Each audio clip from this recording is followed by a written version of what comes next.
Good evening, everyone. Welcome. Thank you all for coming. This is going to be the first shiur in a series. I don't know exactly how many classes or shiurim. I suspect it'll be around 8, give or take.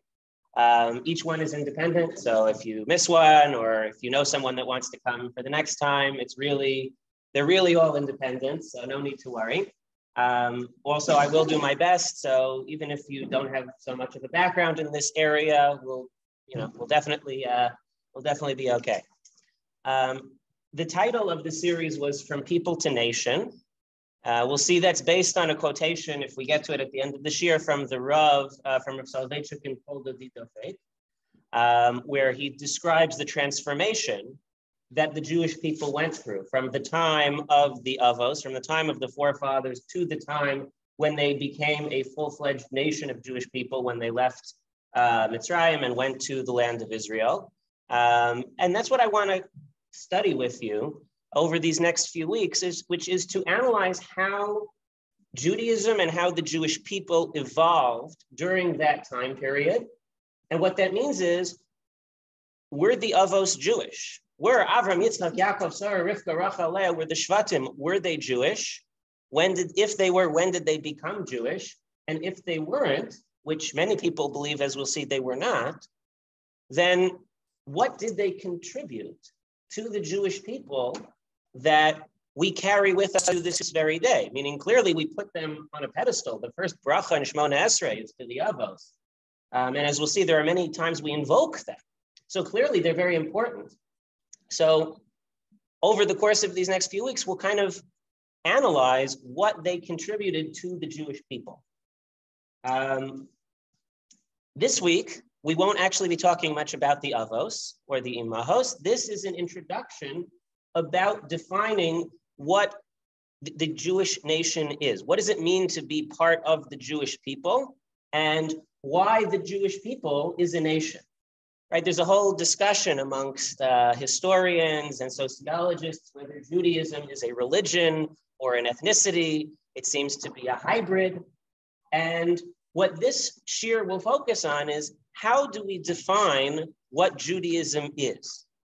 And we'll come to it from a very interesting angle. Our first source is a Rambam in the laws of Mamre, in the laws of rebellion. So this talks about when basically either a sage or a court decides to disagree with the ruling of the Supreme Court. And so the Rambam talks about the concept of judicial review. If one court decides that an earlier court made a mistake and they want to overturn the halacha. So the Rambam in source number 1 says, Beis din gadol shedarshu ba'achas min hamidos kfi shenira be'eineihem shehadin kach v'danu din. So you have the Supreme Court, the final authority in Jewish law, that uses drashas, uses the 13 principles to interpret the text of the Torah to arrive at a halacha. V'omad achareihem beis din acher. And then another court comes afterwards and thinks that they're wrong and they want to disagree. So the Rambam says, Harei zeh soser, v'dan kifi ma shenira be'einav. They are allowed to overturn that ruling and judge based on what they see fit. Now, this halacha of the Rambam seemingly authorizing judicial review seems to contradict a Mishnah, an explicit Mishnah in Maseches Eidios. You look in source number 2, the Mishnah says, Lama mazkirin divrei hayachid. Why does the Mishnah in general mention minority opinions? The halacha always follows the majority. So why does the Mishnah list minority opinions? She'im yira beis din es divrei hayachid v'yismoch alav. Because if a subsequent beis din wants to overturn the halacha, they need to hang their hat on someone else. Because, as the Mishnah elaborates, you can only overturn something from a previous court if the current one is greater in number and wisdom. You need 2 qualifications. The current court needs to be greater in amount of people and the stature of the people thereof. So That seems to contradict what the Rambam says, because the Rambam seems to give a very blanket statement that they can always overturn. And so in source number 3, the Kesef Mishnah, yes. I understand number. Yeah. But what qualifies, how do you quantify wisdom? Yeah, it's very difficult. The people talk about it. People talk about how you qualify it. The current consensus is it's a gut check. It's just how people feel. As we'll get later on in the shir, you'll see how important that perception is. But we'll get back to it. So anyway, the Kesef Mishnah in source number 3 in the first box, we're not going to read it inside, but he basically says, if you look in the writings of the Rambam believes that cases that you're not allowed to overturn something unless you're greater in number and wisdom refers to takanos, institutions that a court made up, whether it's a gzeira like muktzah, or whether it's like a fast day that we practice. All of those things that are rabbinically instituted or rabbinically interpreted, you need to be greater in number and wisdom. But when it comes to drushos, when it comes to using your mind to interpret the text, that's open season according to the Rambam. Anybody who genuinely believes, any court that genuinely believes that the previous generation got it wrong to this very day, can technically overturn the halacha. And so if you look in the Gemara, there are many halachos which emerge from drashos. So technically speaking, nowadays, if the Sanhedrin Hagadol, if we had a court and the court believed that the Gemara got it wrong, according to the Rambam, there are those that disagree, but according to the Rambam, they could overturn it. The only question is that we don't do that. And the Gemara seems to say that you can't do that. There's a Gemara in Bava Metzia which says, Ravina and Rav Ashi are sof hora'ah. That Ravina and Rav Ashi, the Gemara, is the final word on halacha. The Talmud is perpetually binding, despite what the Rambam says. And so if you turn the page, the Kesef Mishnah in the next box, he says, but that's not true. We see empirically and historically that people did not disagree with earlier generations. So if we start in the second box, V'im Toma, Im Kain, Amai lo pligi amoroi atanoi, right? We have a rule in the Gemara that a Amoraic sage, the sages of the Talmud, don't disagree with the sages of a Mishnah, of a Tana, unless they can find an opinion to hang their hat on, like the Mishnah in Adios seems to indicate. And yet, according to the Rambam, if it's a drasha, an Amora should be able to argue with the Tana, but we don't do that. So then let's go to the next bold part, the Efshar. And so the Kesef Mishnah doesn't really know. He posits. The Efshar Lomar, maybe you could say, Shemiyom Chasimas HaMishnah, that from the day that the Mishnah was sealed, Kimu v'kiblu, they accepted on themselves. He doesn't say who they are, but they accepted on themselves. Shedoros ha'achronim lo yachlaku al harishonim, that later generations wouldn't argue on earlier ones. So the Kesef Mishnah says technically they could, but they, whoever they are, decided not to, and they accepted it upon themselves, and that acceptance is binding. V'chein asu, and just 1 second, let me just finish. V'chein asu, and similarly, gam v'chasimas ha-Gemara. The same thing happened with the Gemara.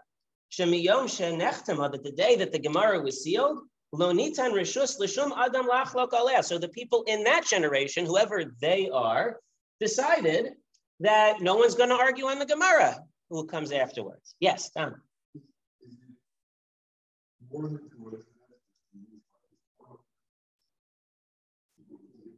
No, I think that he's playing off of that language from the Megillah, right? The Megillah, when it uses that language, talks about pretty much the first instance that we have documented that the Jewish people created a new Yom Tov and accepted it upon themselves in perpetuity. So I think you're 100% right that the Kesef Mishnah is building off of that.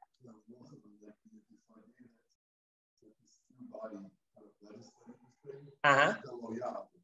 Oh, so you're saying that that you have to keep reading the pasuk, that now it'll never be abrogated. Yeah, I think you're right. Yeah. Yes, Jay.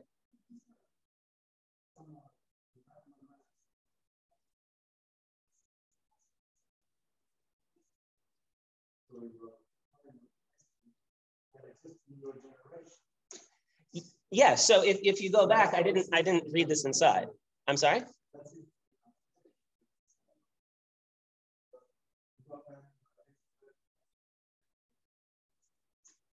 Yeah, so if you turn back, again, I didn't read this inside just for the sake of time, but if you go back to source number 1, the Rambam quotes that. In the second line of the Rambam in source number 1, he says, Shenemar el hashofet asher yeh bayamim hahem.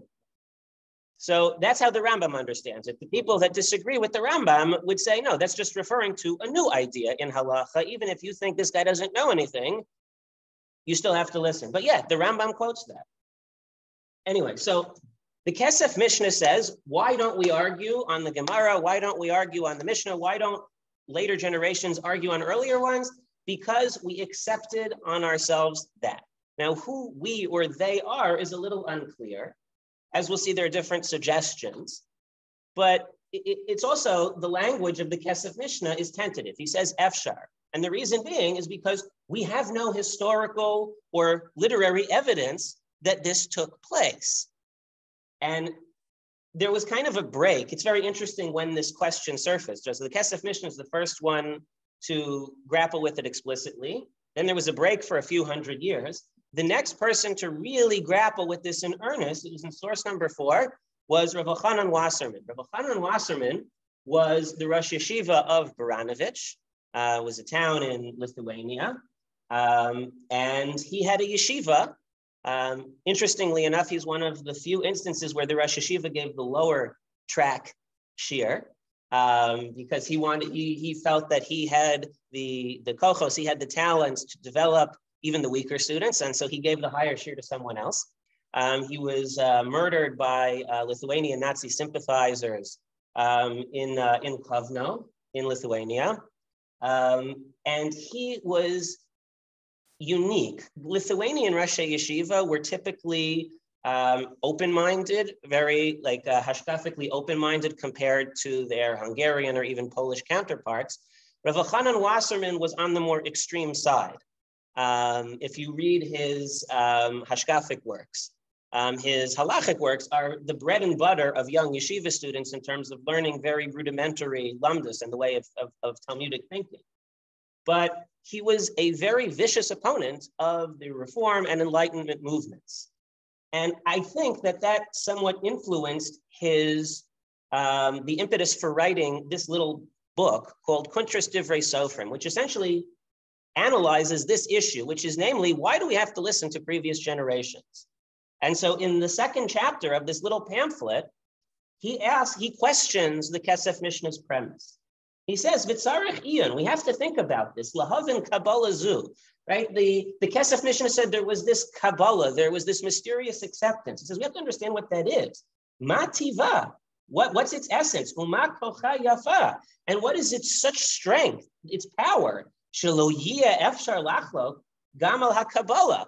So he says, okay, we made an acceptance that we can't argue on the Talmud, but why can't we argue on that acceptance? As we'll see, that was Thomas Paine's argument to legitimize revolting against the British Empire, that every generation has to re-accept what the previous generation brought on themselves. And so if the earlier generation said, we're not going to argue, so Rav Chanan asks, why should that be binding on me? So why can't, just like without this Kabbalah, I could argue on the Talmud? Why can't I argue on this Kabbalah? He says, and again, he posits something. He theorizes that when the Mishnah was finished, it occurred at a time when all of the sages of Israel were together, O Ruban, or at the very least the majority of them, Asher lohen hakoach shel beis din hagadol. So this is based on the Rambam's famous opinion that when you have the majority of all the sages living in one particular area, the Rambam says in Eretz Yisrael, but at the very least, the majority of the sages of Israel are equivalent in power to the Supreme Court. The Asr l'shum adam lachak aleihen, and then nobody can argue with the Supreme Court. Bilti im yesh gam lahachalukim koach shel beis din hagadol, unless there's a rival Supreme Court. The Efshar, and possibly, which again, the Efshar, because he doesn't know, Shebishas chasimas haTalmud, hoyelehen koach lachlok gam al Mishnah. Maybe at the time that the Talmud was sealed, when everybody was back together, maybe they could argue because they were like the Supreme Court. Avo, but bein chasimas haMishnah lechasimas haGemara. But in that interim period, when the Gemara was being developed in Bavel and in Eretz Yisrael, bein hazmanim ha'elu, between those two junctures, lo nimtza kibbutz kol chachmei Yisrael. That we know. The Jewish people and their sages were spread out in different cities. So they were never really together. Based in Haggadah. And then they didn't have the power. So that's why their power is absolute, because at that time, they had the power of based in Haggadah. And nowadays, we don't have that anymore. So it's not that the power is perpetually binding. We could technically overturn it if we had our own based in Haggadah, but we just don't have it. And once again, Rav Elchanan uses the Efshar. He uses tentative because we have no historical record of all of the sages being around during the time that the Mishnah was written and during the time that the Gemara was finished. And again, according to many academics, it was finalized over various periods of time. So maybe he's talking about Ravina and Rav Ashi. Maybe he's talking about Rav Yehuda Hanassi, even though it was edited subsequently. But again, we just don't have any record of this, and this is all theory. So we have to do a little bit better than that. So we actually go back in history. If you turn the page to source number 5, this is an excerpt from the responsa of the Rivash. The Rivash was one of the late Baalei Tosfos. He lived, I believe, in France, near Provence. I think he was, though, in France proper. But as we'll see, he had influence from Provence because he quotes the Ramban. The Ramban was from Spain and Provence, so he was clearly connected to the Iberian Peninsula. And the Ramban, we mostly know the Ramban's works on his commentary on Chumash, his commentary to the Talmud, but he also wrote several standalone books. Some of them we have, and some of them we unfortunately don't have anymore. So he quotes the Ramban in a book that he wrote that, to my knowledge, we do not have. He says, "Because of Haramban zal b'mishpat hacherem," the Ramban wrote a book about oaths, about taking an oath. And so the Ramban said, "Shekein hadin b'chol kabbalas harabim." This is a similar phenomenon that happens by all communal acceptances, shechala aleihem ve'al zaram, that any time a communal entity accepts something on themselves, it is binding not only on them, but on all future generations that are connected to them. Kid'ashkechan b'kabbalas haTorah, just like we find at Har Sinai. Because again, the Ramban is asking, why do I have to follow the Torah in general? Forget about the Gemara, forget about the Mishnah. Why do I have to follow the Torah in general? I wasn't there. Now there's a medrash that all of the souls of all the future Jewish people were there. So whether that's literal or not literal, the dynamic, according to the Ramban, what that medrash is trying to teach us, whether you take it literally or not, is that it wasn't our neshamos that accepted the Torah. We didn't have, neshamas don't have tests, don't have free will. It's a neshama. What it means is that by virtue of our ancestors that were there in the flesh, our neshamos, our souls were dragged to Sinai too. And we became bound by that. V'chein b'Megillah, the Ramban says, like, Donald, what you were talking about, Purim. The reason why we have to keep Purim is because the Jews, back in the time of Mordechai and Esther, accepted it on themselves in all perpetuity. V'chein b'tzomos, and similarly with fast days. The Ode, and then he goes even further. She'afilu b'dvarim shelo kiblu aleihem b'nei ha'ir b'haskama, even, we're talking on a smaller scale about a city, even if they didn't actually make an explicit Kabbalah or acceptance, but they just decided to do it. Meaning it's not like one guy woke up and decided to, that's what people did. And that was considered a norm. La'asos geder v'siyag la'Torah, for a constructive reason to protect or enshrine the Torah, af habanim chayavin linhog ba'oso geder. Based on the halachos of neder, of vows and customs, if a communal entity accepts something on themselves, it is binding for all perpetuity. Now, he doesn't explain why, but the Ramban asserts, and he doesn't say v'afshar. He just says, this is how it works. He says, you don't even need an explicit Kabbalah, which makes the Kesef Mishnah's question go away. Because we asked, I don't know, we don't have any record of any Kabbalah. We don't have any record of all the sages getting together like those early Christian ecumenical councils where they decided the nature of Jesus and the canon. Right? We don't have records of that. And so according to the Ramban, we don't need that. We just need a societal trend where people decide to do something or not decide to do something. And that becomes binding not only on them, but on everybody that follows. So according to the Ramban and according to the Rivash, why is the Gemara binding? Why is the Mishnah binding? Why is the Torah binding? Because we decided. And not we, because our ancestors decided and because the majority of our ancestors decided. Now we're all obligated, we're all bound by that. But he doesn't explain why. So we've been here for about 20 minutes. We have 40 minutes left.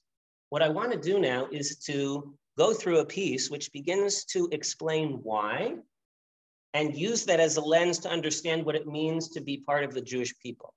This is an excerpt from a drasha given by Rav Shlomo Fisher. Rav Shlomo Fisher, he wasn't so well known outside of the land of Israel. He was the Rosh Yeshiva, one of the Rosh Yeshiva of the Itri Yeshiva in Jerusalem, the Israeli Torah Research Institute, founded by Rabbi Elephant. It started off as a more American place, and then it transitioned to a more Israeli yeshiva. There were still some Americans, but now it's primarily Israeli. Rav Shlomo Fisher was a very interesting person. His brother, he had a brother, I don't know if it was a twin or an older brother, whose name was Rav Yaakov Yisrael Fisher, who was a dayan on the Eida Charedis. Rav Shlomo Fisher and his brother, Rav Yisrael Yaakov Fisher, they grew up together in the old Yerushalmi community, which was traditionally a very insular community, very narrow community, steeped in just Torah and tended toward the more extreme version. Rav Yisrael Yaakov Fisher became a dayan in that community. They lost their father at a very young age. They were adopted by an uncle that essentially raised them. And they didn't go on, I would say, very divergent paths. They both became very great Torah scholars and were both very ideologically conservative. Rav Yisrael Yaakov Fisher had a more traditional path. Rav Shlomo Fisher became the Rosh Yeshiva of a much more modern institution. He also had connections to the Dati Leumi community. He just cared about Torah. He just loved learning. And if you wanted to learn, he would learn with you. People say that like his entire day was literally just learning with kids, like high school students, for the entire day. He slept during the week in yeshiva, in a dorm room. He only went home for Shabbos and Yom Tov. And he literally learned for close to, I think, like 18 hours a day, most of it with other students, just so he could teach them. And he was an expert in literally every tchum, every discipline of Torah, especially Gemara, but he knew Jewish philosophy, Kabbalah, secular philosophy. He literally knew everything. Hasidus, he literally knew everything. Interestingly, he was the one that edited and published Rav Chasdoi Kreskas's Or Hashem, which is one of the more very, very not studied Jewish philosophy work. It's not that people don't want to, it's that it's hard to study, and it's been eclipsed by the Rambam, by the Chovas HaLevavos. It's been eclipsed by ones that are easier to read and more central, but he believed this was really important, and he raised money and he edited manuscripts. Like, it was a very critical edition. Just to give you a sense of who this guy is, he came the year before I went to Kerem B'Yavne. He came and he gave a shiur of answering a question of Rav Chaim Soloveitchik on the Rambam using a piece from Rav Nachman in Likutei Maran. It's a fascinating person. Anyway, so he published two other svarim. One are his Chidushim on Shas, and the other are his book of drashos. So I have his drashos, they're amazing. So one of them, we'll see another one maybe later on when he talks about something else, but this one talks about this concept, this Ramban called of Kabbalas Harabim. And he says, Hine umos ha'olam, in the first box, in the yellow section, the nations of the world, monin es Yisrael, they mock the Jewish people. Al riboy dikduke hadinim hama'asiyim shebatorah. The nations of the world deride Judaism and deride the Jewish people for having a religion of many nuanced, particular practical laws. Ubiprat al inyanei ha'aramos hamitzuyos b'halacha, and especially the legal loopholes in halacha, like pruzbol or heter iska to obviate ribis, mechiras bechor or mechiras chametz uchadome. That's one thing that people make fun of. When I gave a shir on pruzbol earlier, I mentioned Jon Stewart's Daily Show, where he had a non-Jewish person, Wyan Sinat, make fun of Eruv, where he basically said Eruv comes from the Hebrew word loophole. So that's what Rav Shlomo Fisher is talking about. He says basically it's a law that allows you to break God's rules. So that's not what we believe, but it's a valid critique of Judaism. Why do we have all these nuanced, practical, legalistic religion that has all these loopholes? Ukimoken, and another argument that they have, misramim al dinei ha'anisha v'hakfiyah shebatorah. And another hang-up that they have is on religious coercion. Right now, we don't have that much power, and when it does, it generally results in scandals. But when the Jewish people were autonomous in the days of the Beis HaMikdash, the Sanhedrin was authorized to force people to do what they believed was right. But the nations of the world don't like this. And their argument is, because religious coercion and legalism and loopholes, that's all relegated to the field of civil government policies. But that shouldn't have any relevance or bearing on the religious sphere. And again, I'm assuming he's coming at the more Christian thing, because if you ever spent any time studying Islamic law, it's not identical to Gemara, but it's very legalistic. I did a little bit of that in graduate work when I was studying Islamic finance law. Very legalistic. So I'm assuming he's coming against Christian. He's responding to Christian accusations. And their primary thing is that religion is something that's internal. It's supposed to be genuine. None of this is genuine. Religious coercion is not genuine. Loopholes aren't genuine. All these practical civil policies, that has nothing to do with how I feel. So why is that religious in nature? Why are all these elements of Judaism part of Judaism?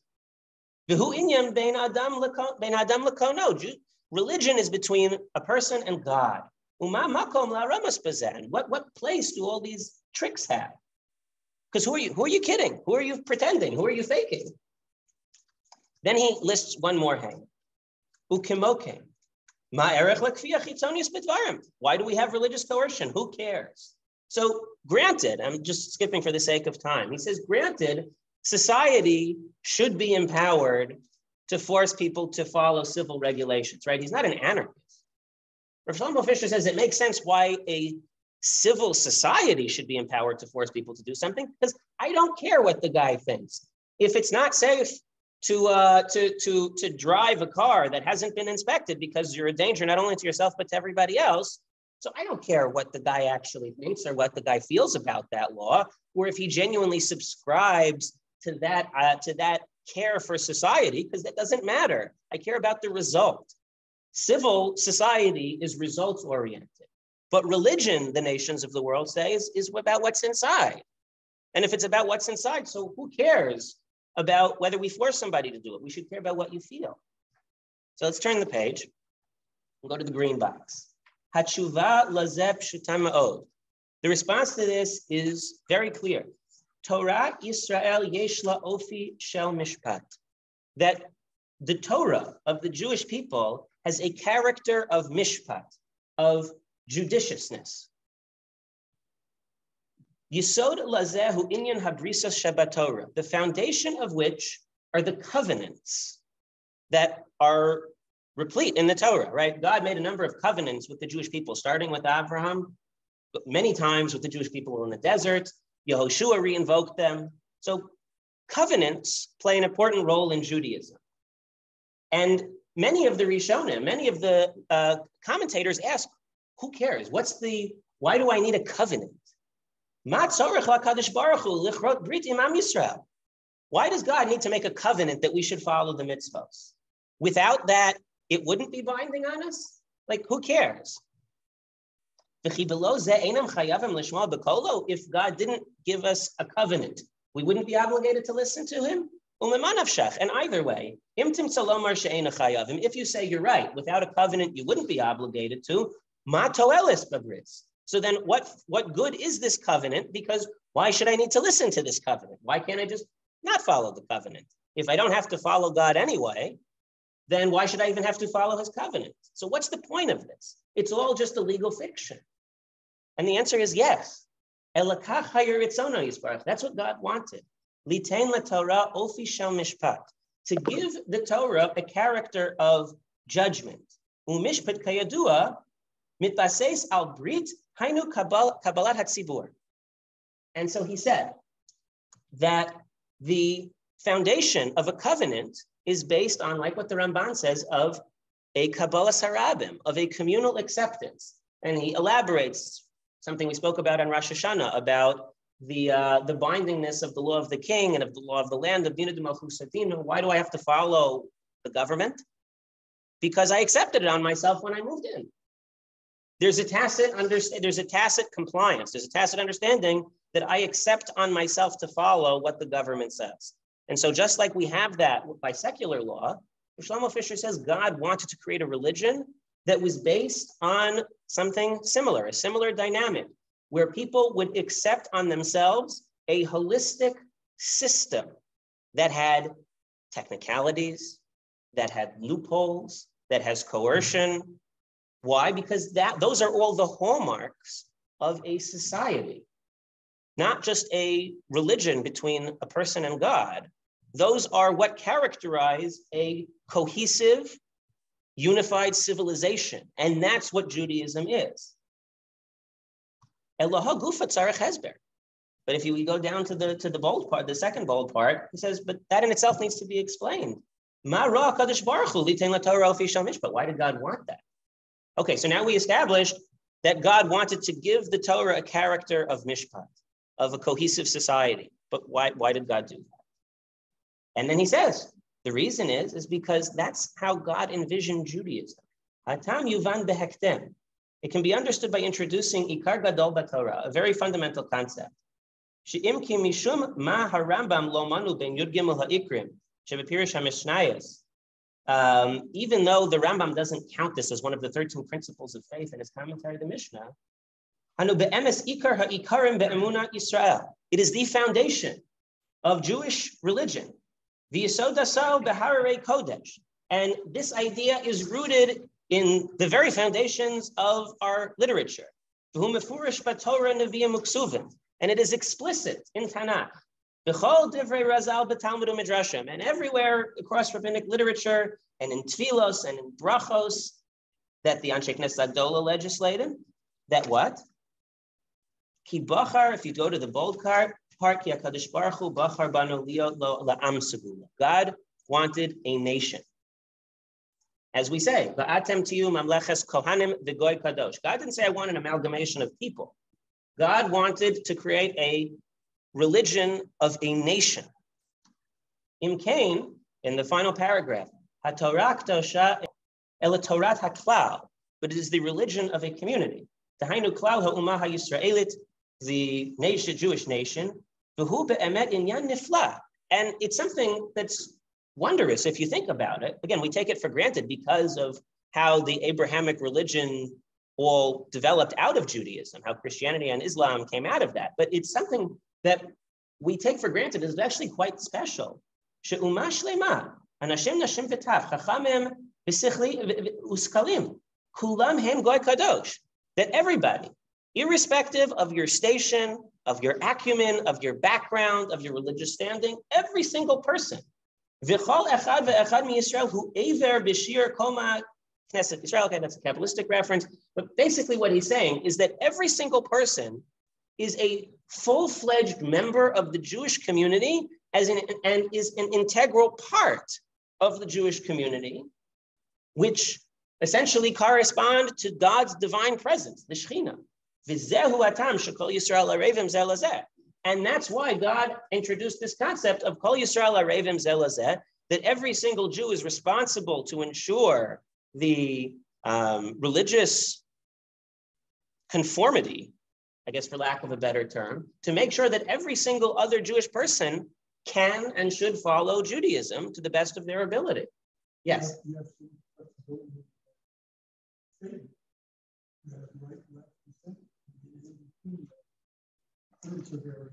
Oh, absolutely.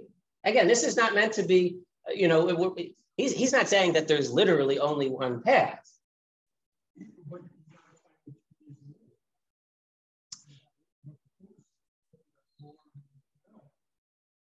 Be something you're going to say Torah, and there's going to be a strict view of what the Torah is. Sorry, yeah, I'll get back to you in a second, yeah? I have two questions. First is, how does the fact that Hashem onto the Torah character explain the crucible or the heteristic? Right. And the second is, how does the fact that the Torah is a Torah for the community solve the dead hand problem? Okay. So let me try to answer everything together. What Rav Shlomo Fisher is trying to do is to say that Judaism is not just supposed to be an experience between humanity and God, but rather it's supposed to be a religion that creates a society or a civilization. Because of that, there are inherently religious and more superficially secular elements to that. And in addition to just there being an incorporation of Kodesh and Chol, what that also inevitably leads to is that whenever you have something that's systematic and not something that's just an intuitive, how I feel vis-a-vis God and what's morally correct. But the moment you have a society, you need an institutionalized set of procedures, or what we know to be laws.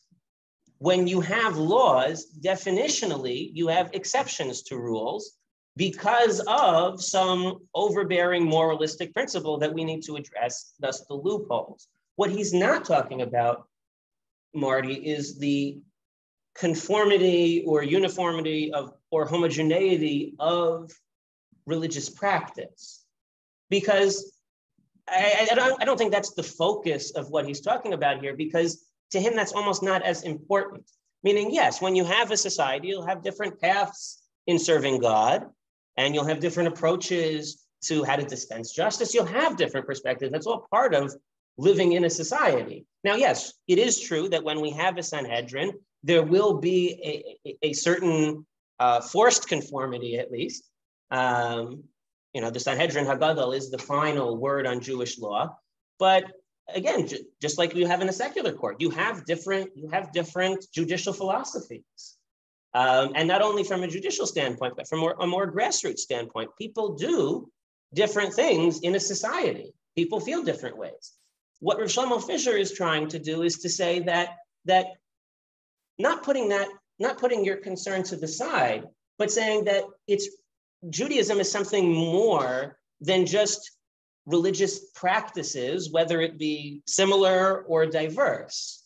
Judaism is supposed to create a cohesive society, which inevitably leads to loopholes, inevitably leads to coercion, because it's something much bigger, because God wanted to create an overall society and not just religious practices.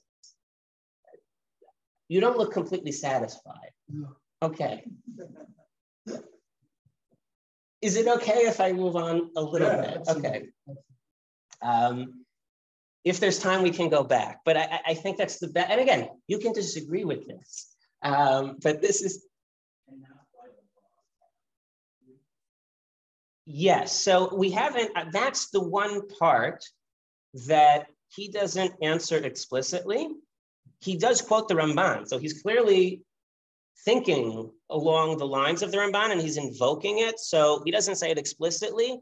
What I would say is that, yes, that is why he believes it's binding on all generations because it's not a law on individuals. It's a law on civilization. Now, okay, so why is a law on civilization binding in all perpetuity? So we'll get to that in a second. Yes.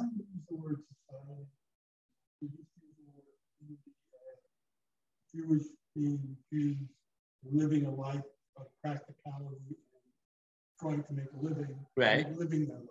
Yeah. And therefore, if they're living their lives, there has to be a situation because there is no perfect world, right? Where you have to be able to bend. Right. Okay, so that's where you get the Prus Bowl and everything else and all these other issues. Right. So what Rav Shlomo Fisher is saying is that it's not just like a rabbinic convenience that like, okay, look, society isn't going to function this way, and we got to have religion, so we got to also have people living a normal life, so we'll make this work. What he's saying is that it's a lechatchila almost, not that particular loophole, but it's the situation that leads, or a society that leads to necessitating loopholes is what God wanted, because God wanted a cohesive, integrated society that has both religious and mundane matters, and not just going to a church. That's what he means. And just if you look very quickly at source number 7, this has been often quoted from Rav Sadia Gaon in Emunos Videos. He says, he wrote it in Arabic, so this is the Hebrew translation. He says, "Shu'umoseinu b'nei Yisrael eina uma ela b'torateha." That what defines the nationhood of the Jewish people is the Torah. Now, Torah is a not really exact translation, as academics have pointed out. The Arabic, or the Judeo-Arabic, is in brackets. It's the Sharia. Now, Sharia means laws. It doesn't mean Torah, doesn't mean books, as some people have said. He's not saying we're the people of the book. He's saying we're the people of laws. And the reason why we're the people of laws, Rav Shlomo Fisher says, is because laws create the framework for a society. So that's what Rav Sadia Gaon is saying as well. Now, to get to the why, which is now, okay, just because God wanted a society, so why does that mean that it's all binding on all future generations of that society? So to that, we come to Thomas Paine. So Thomas Paine wrote in The Rights of Man his rationalization for justifying revolting against the British. Right? So the British said, look, you guys pledged allegiance to the motherland. You pledged allegiance to Parliament. You pledged allegiance to the king. So how can you go and decide to break those oaths? To which he responded and said that happened decades ago. That happened in 1688. That's not binding on my generation. I'm almost 70 years later. And he says that every single generation needs to re-accept on themselves the laws in order for them to be binding on the current generation. That's essentially what Rav Elchanan was asking on the Kesef Mishnah. The response, which I don't know is exactly the Jewish perspective, but I think it's definitely in line with it in the general sense, was given by Edmund Burke, who was a British conservative who got turned off, as it were, by the French Revolution. And so he became a very staunch, I guess, politically conservative person. And he wrote a treatise on conservatism. And in source number 9, he says, society is a contract, a partnership. And then the bolded part, as the ends of such a partnership cannot be obtained in many generations, it becomes a partnership not only between those who are living, but between those who are living, those who are dead, and those who are to be born. According to Edmund Burke, the reason why a society or a civilization can create an obligation on future generations is because it's a multi-generational enterprise. That the mission of a society can't function, it can't be accomplished in just one generation, and it requires all future generations. So acting not as myself or as a member of a generation, but rather as a member of an overall mission, then I can create obligations on the mission. And automatically, if you're part of the mission, you have to follow those bylaws. And this idea is echoed in halacha and was utilized by the Rogatchover Gaon to explain his opposition to Zionism. I'm sorry, yes. Yeah, I think so. Yeah, he doesn't, the Rogatchover doesn't quote this, but you're 100% right that Moshe says there are those of you that are here today, and this is also binding on those that are not here today, those that died already, those that will be born. And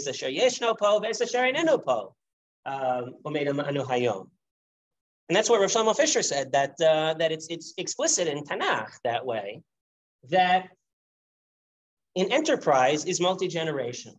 Now, again, I don't mean to get onto the whole Zionism debate. I'm just using this because of its relevance for us right now. The Rogatchover Gaon, he was the Hasidic chief rabbi of Gdansk in Latvia. He was just an incredible genius.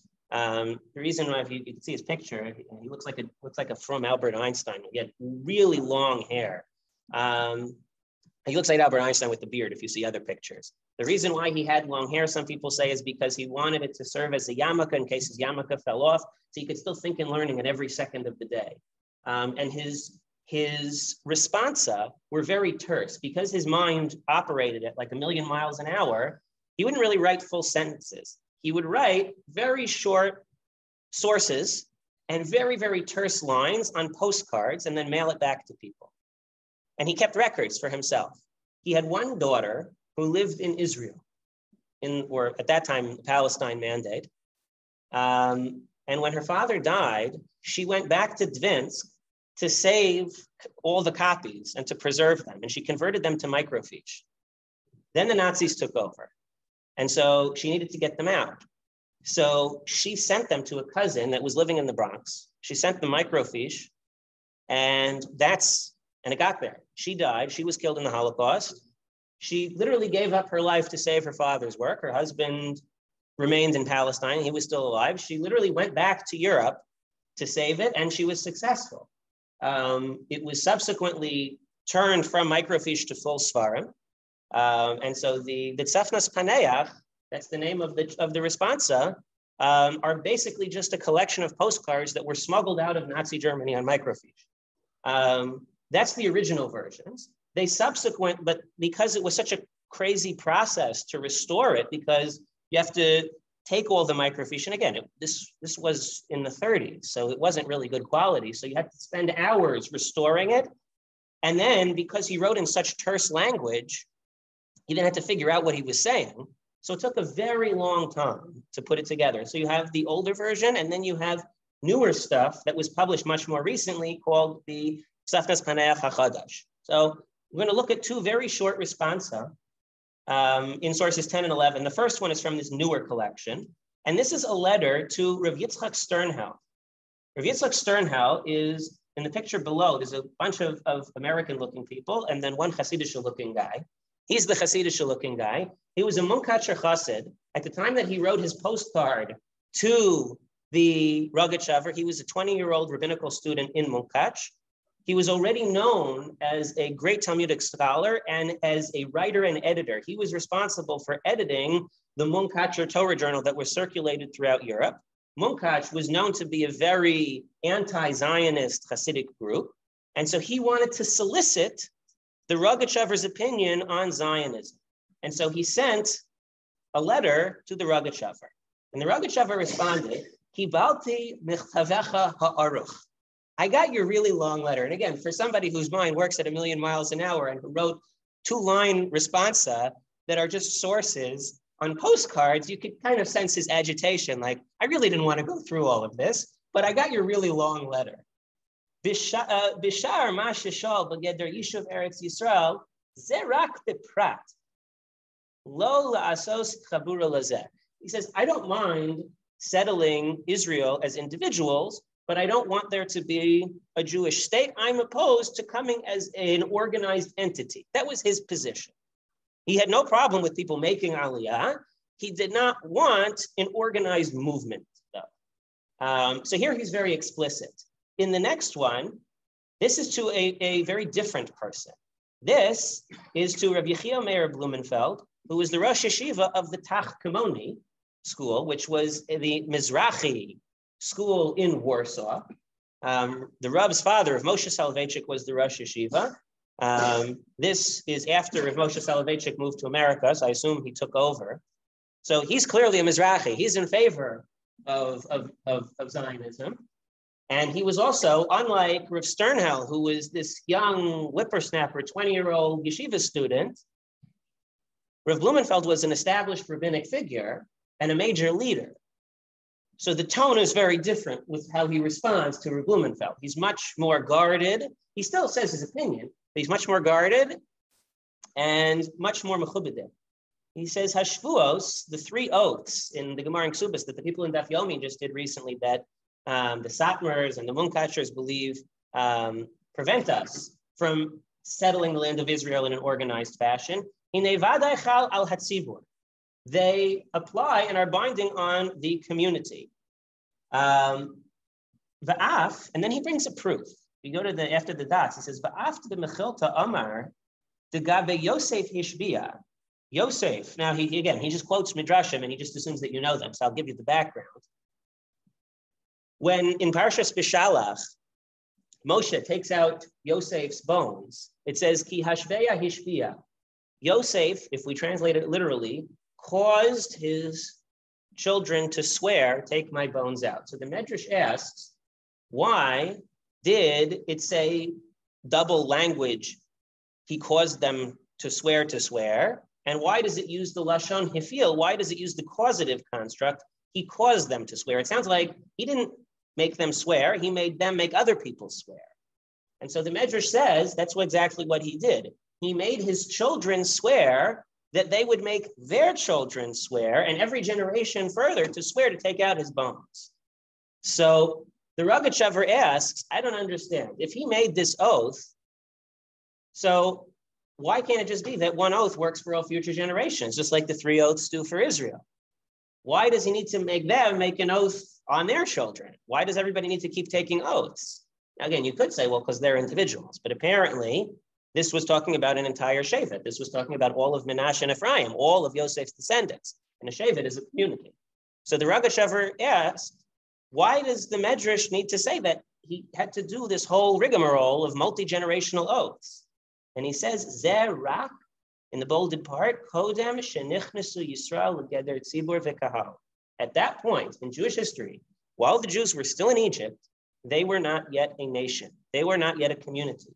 Aval acharka, but afterwards, after they left Egypt and got the Torah, v'gam achar shenichnesu l'eretz Yisrael, and then it was finalized when they got to the land of Israel, na'aset tzibur. Then they became a community. And then they became an eternal unified entity. Up until that point, it was a graduated process of Yetzias Mitzrayim, of Kabbalas HaTorah, of entering the land of Israel. But until that process even started, they were not a nation. They were just an amalgamation of people. When we say Am Yisrael Chai, we don't mean that only in the figurative sense, or that we believe that the Jewish people will never die. We believe that the tzibur, the community, is an organic entity, that the tzibur, the institution of community, lives on from one generation to generation. So he doesn't say this here. He says it in another place. There's a halacha that if somebody has to bring a sin offering, a chatas, and they die, then their children don't have to bring that offering because the person died. There's no atonement that can happen. But that's only by an individual. If the community has to bring an offering, and all the people of that generation that did the sin die out, the next generation still has to bring it. Why? Even though they didn't do it, we're not talking about individuals now. We're talking about an organism that transcends one generation. And the community still needs atonement. And so the Rogatchover said that didn't happen while the Avos were alive, while the Shvatim were alive, while the Jews were enslaved in Egypt. It was a graduated process, he holds, that started when the Jewish people left Mitzrayim, got the Torah, and then was finalized when they entered the land of Israel. But until that point, they were not a Jewish nation. And now, if we can get to source 12, we get to Kol Dodi Dofeg, the Rav says this explicitly.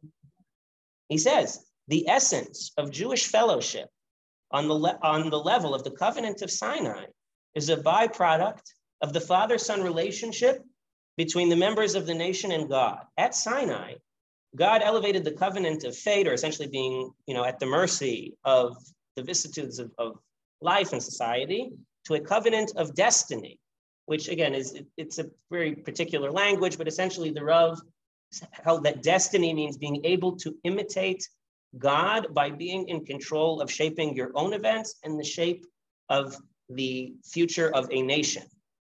Only that act is divine. Being in control of one's fate and destiny is divine.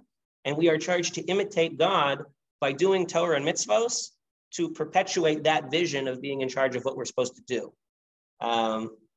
He transformed the people, an amalgam bereft of direction and purpose, to a nation, a term that signifies a distinct communal profile, a national, again, I'm going to murder the pronunciation. What is it?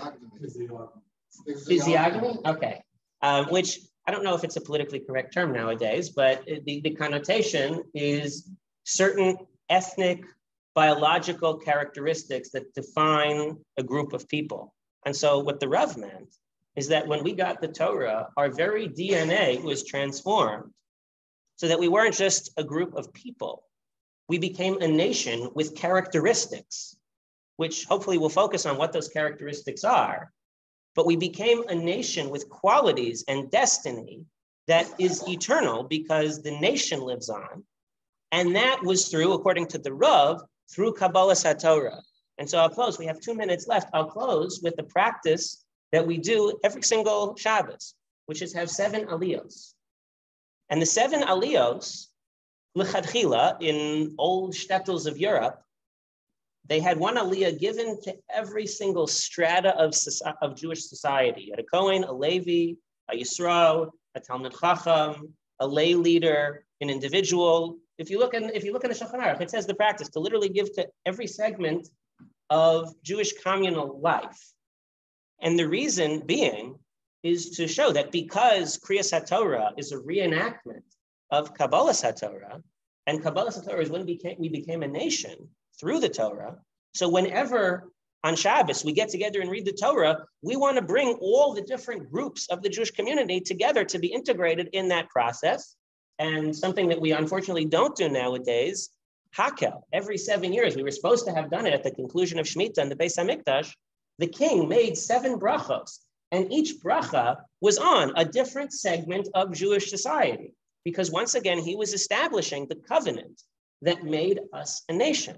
And so if that's the case, what I want to leave you with and what we'll begin to address next week is, well, if we only became a nation, if we only became really Jewish in the national sense at Har Sinai, so what were we before? And apparently whatever we were before is so important and impactful that we still think about it and invoke it nowadays. So what happened before Matan Torah that lasted after Matan Torah that contributed to who we are? And whatever that is, that's what the Avos gave us. And that's what we'll hopefully learn about during the next few shiurim. Have a good night. It was just hidden over the end. Okay. Well,